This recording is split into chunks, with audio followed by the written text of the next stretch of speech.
다크한 나이트메어 출발합니다. 상주시의 한 중학교 체육관은 원래 학생들의 땀과 웃음으로 채워져야 할 공간이었어요.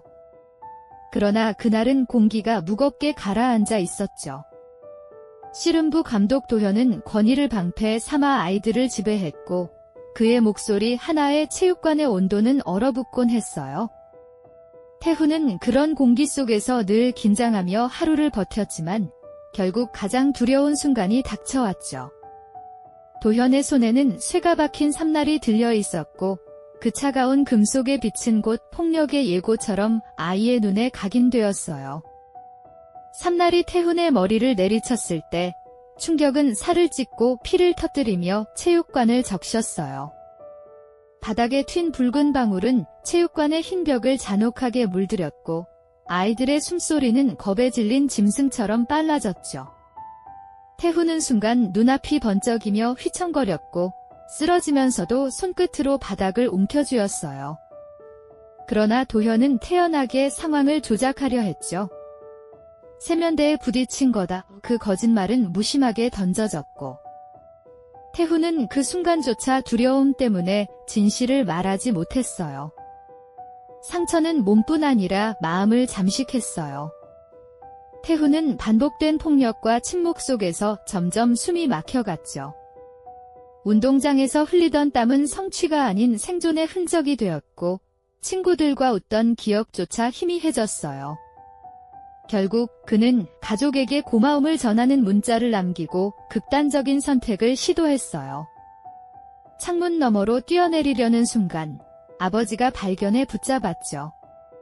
목숨은 간신히 지켜졌지만 그날 이후 태훈의 세계는 금이 간 유리처럼 언제든 깨질 것 같은 불안으로 가득했어요.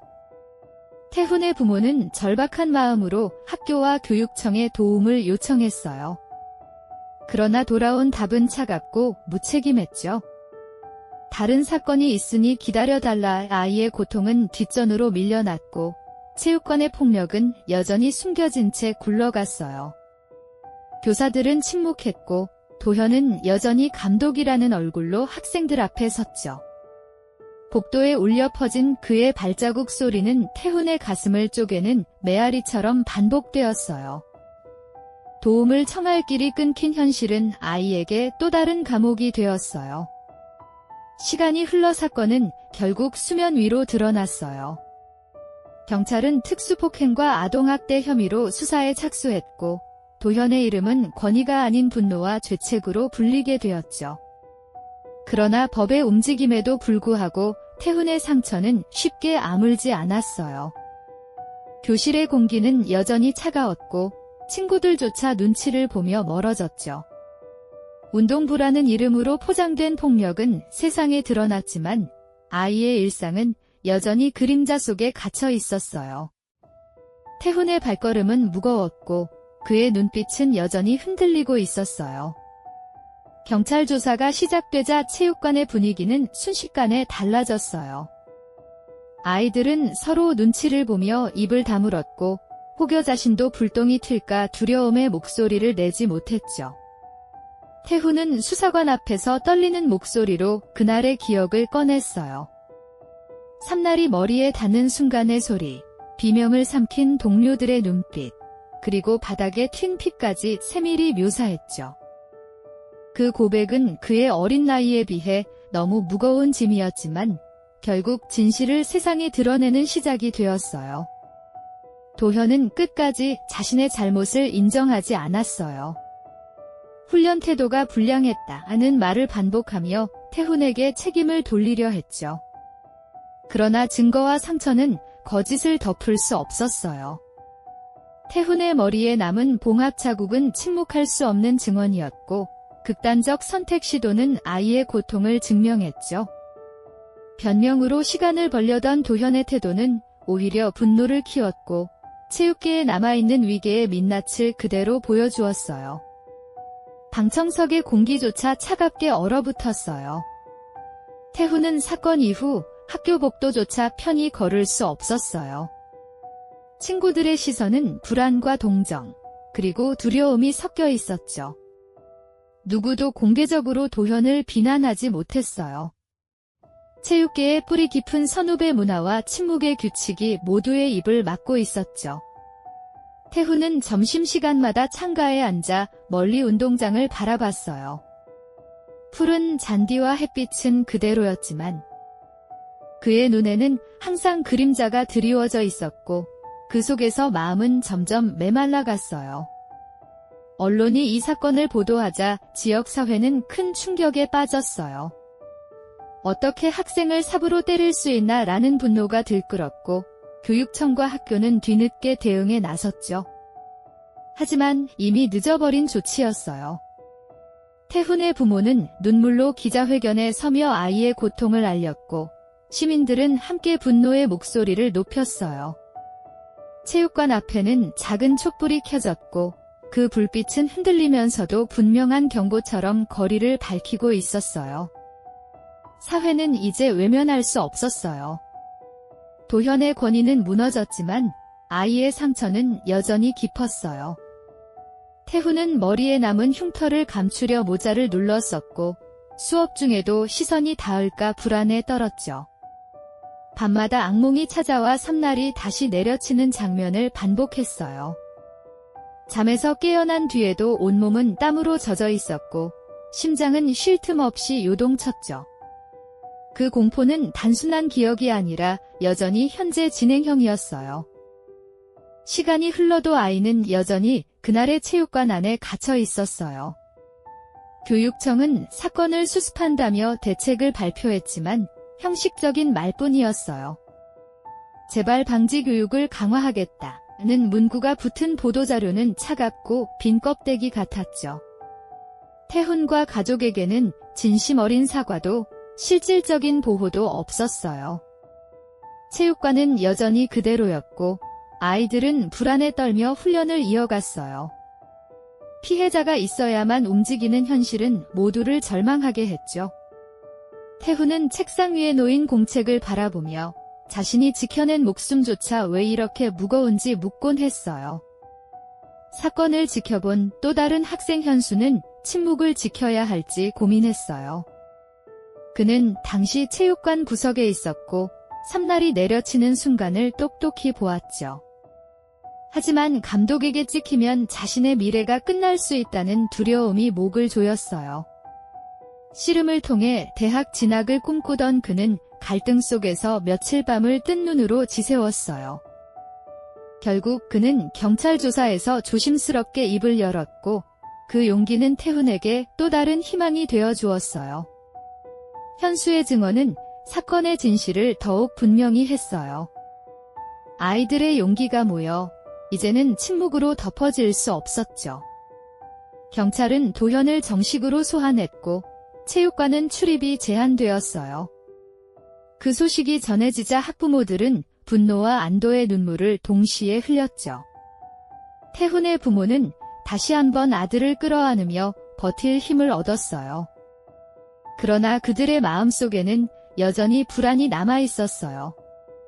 권력이 무너지는 순간에도 상처는 아이의 삶에 오래도록 남을 거였죠. 법정에서 도현은 마지막까지 책임을 회피했어요. 가르침이었다라는 말은 방청석의 분노를 더 크게 만들었죠.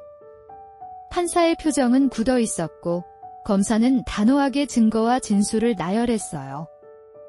태훈은 두 손을 꽉 쥔 채 눈을 감았어요. 다시는 체육관의 소리가 들리지 않기를 바라면서도 자신의 목소리가 정의를 세우는 힘이 되기를 바랐죠. 그 순간 법정의 공기는 무겁게 내려앉았고 누구도 쉽게 숨을 내쉴 수 없었어요.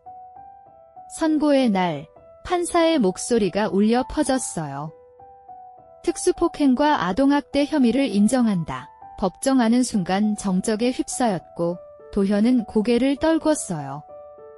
태훈의 어깨 위로는 눈물이 흘러내렸지만 그 눈물은 두려움의 눈물이 아니라 해방의 눈물이었죠. 그러나 그의 마음 깊은 곳에서는 아직 긴 여정이 남아있음을 알고 있었어요. 법의 단죄가 끝났다고 해서 상처가 완전히 치유되는 것은 아니었으니까요. 선고가 내려진 뒤에도 태훈의 마음은 여전히 불안했어요. 법정에서는 정의가 선포되었지만 일상은 그리 쉽게 회복되지 않았죠. 교실에서 책장을 넘기는 순간에도 그의 손끝은 떨렸고 친구들의 작은 시선 하나에도 심장이 빨리 뛰었어요. 머리에 남은 봉합 자국은 감출 수 없는 증거였고 거울 앞에 설 때마다 그는 과거와 마주해야 했어요. 하지만 동시에 그 상처는 자신이 살아남아 목소리를 낸 증거이기도 했고 그 사실은 버틸 수 있는 힘이 되었어요. 학교 안에서는 여전히 도현의 이름이 위스퍼드듯 흘러다녔어요. 어떤 학생들은 훈련 때문이었을 뿐이라고 말하며 가해자를 두둔했고 다른 이들은 고개를 돌리며 피했죠. 태훈은 그런 소리를 들을 때마다 눈을 감고 귀를 막았어요. 그러나 마음속에는 늘 같은 질문이 맴돌았죠. 왜 나였을까? 왜 아무도 막아주지 않았을까? 그 물음은 깊은 흉터로 남았지만 동시에 다시는 같은 일이 반복되지 않기를 바라는 다짐으로 굳어졌어요. 태훈의 부모는 아이 곁을 지키며 묵묵히 함께 걸었어요. 아침마다 함께 등교하며 불안한 눈빛을 다독였고 밤에는 불 꺼진 방에서 손을 꼭 잡아주었죠. 그 따뜻한 손길이 아이가 버텨낼 수 있는 힘이 되었어요. 하지만 부모의 마음 한구석에는 지울 수 없는 죄책감이 있었어요. 조금만 더 빨리 알아차렸다면? 하는 자책이 밤마다 몰려왔죠. 그럼에도 그들은 아이와 함께 새로운 길을 열어나가야 한다는 사실을 알고 있었어요. 사회는 이번 사건을 계기로 체육계의 어두운 그림자를 다시 들여다봤어요. 선후배 문화와 권위에 눌린 침묵, 지도자의 폭력이 묵인되는 구조가 문제로 떠올랐죠. 체육회와 교육청은 재발 방지를 약속했지만 사람들은 그것이 진심인지 의심했어요. 그러나 분명한 건 있었어요. 태훈의 용기와 현수의 증언이 만들어낸 파문은 작은 균열이 되었고 언젠가 그 균열은 단단한 벽을 무너뜨리는 시작이 될 거였어요. 세상은 더 이상 외면할 수 없었어요. 태훈은 다시 운동화를 신었지만 체육관 문을 열 때마다 심장이 요동쳤어요. 땀 냄새와 매트 위의 먼지조차 그날의 공포를 되살렸죠. 그러나 그는 한 걸음을 멈추지 않았어요. 도망치지 않고 운동장에 발을 내딛는 것이 자신이 살아있음을 증명하는 길이라고 믿었어요. 발걸음은 여전히 무거웠지만 그 무게 속에는 끝내 굴복하지 않겠다는 의지가 함께 담겨 있었어요. 그의 눈빛은 서서히 예전의 두려움에서 벗어나고 있었어요. 현수는 사건 이후 태훈과 더 가까워졌어요. 둘은 운동장 구석 벤치에 함께 앉아 서로의 이야기를 나누곤 했죠. 태훈은 악몽 속 장면을 털어놓았고 현수는 자신이 침묵을 오래 지킨 죄책감을 고백했어요. 두 소녀는 서로의 상처를 나누며 조금씩 다시 일어섰어요. 그들의 대화는 여전히 조심스러웠지만 그 속에는 예전에는 없던 굳은 연대가 있었어요. 체육관의 그림자는 완전히 사라지지 않았지만 두 아이의 용기는 새로운 빛을 만들고 있었어요. 지역사회는 점차 이 사건을 교육의 경고로 받아들이기 시작했어요. 작은 토론회가 열렸고 학부모와 교사들이 함께 모여 체육계의 구조적 문제를 논의했죠. 권위가 아닌 존중이 필요하다는 목소리가 점점 커졌어요. 태훈의 부모도 용기를 내어 그 자리에 섰고 아이들의 목소리를 더 이상 묵살해서는 안 된다고 강조했어요. 그날 회의실을 채운 공기는 무겁지만 동시에 새로운 시작을 향한 다짐이 스며 있었어요. 도현은 교단에서 영원히 배제되었지만 남긴 상처는 여전히 학생들의 마음을 흔들었어요. 태훈은 복도 끝에서 운동부 후배들을 바라봤어요. 그들의 웃음소리 속에 자신과 같은 상처가 다시는 생기지 않기를 바랐죠. 그 눈빛에는 여전히 두려움이 남아있었지만 동시에 보호자가 되고 싶다는 새로운 책임감도 피어올랐어요. 그는 자신이 겪은 고통을 누군가의 방패로 바꾸어 주고 싶었어요. 그것이 진정한 치유라고 믿었어요. 시간이 흘러 태훈은 조금씩 일상을 되찾아 갔어요. 여전히 악몽이 찾아오기도 했지만 이제는 혼자가 아니라는 사실이 그를 지탱했어요. 친구 현수와의 우정, 부모의 지지, 그리고 사회의 관심이 하나의 힘이 되어 주었죠. 운동장에서 넘어져도 다시 일어나는 순간, 그는 자신이 여전히 싸워나갈 수 있다는 걸 확인했어요. 그 발걸음에는 이제 두려움뿐 아니라 작지만 단단한 희망이 함께 담겨 있었어요. 씨름부 사건은 단순한 폭력 사건이 아니었어요. 그것은 구조 속에서 만들어진 침묵과 권위의 그림자를 드러낸 상징이었죠. 태훈은 여전히 상처를 안고 있지만 그 상처는 더 이상 침묵의 표식이 아니라 목소리의 증거가 되었어요.